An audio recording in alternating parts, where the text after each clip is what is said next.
So, hi guys! So, for today's video, apil-apil to sa mga trending karon sa TikTok. O, diba? So, na din nag-trending din sa Thailand na kaning gitawag nga ice ball.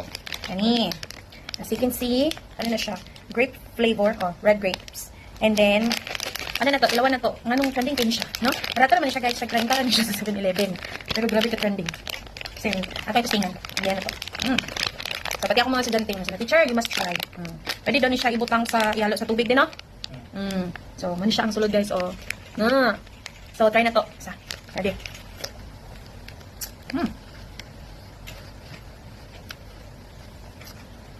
Lami.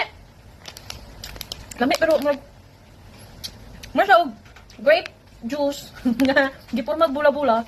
Tapos, na ice. Ice ball grape? Gani. Gani, hindi na, tilawa. Lami, ito. Ikon, paka. Lami, ito din yung nag-trending siya, lami. Ano mo?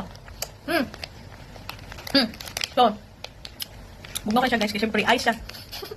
Lami ko siya.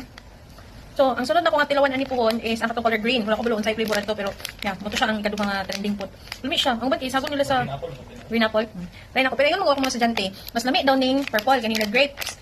So, mo kung gipalit. Tagkain ta, mo pod, di ba? Last one. Perfect.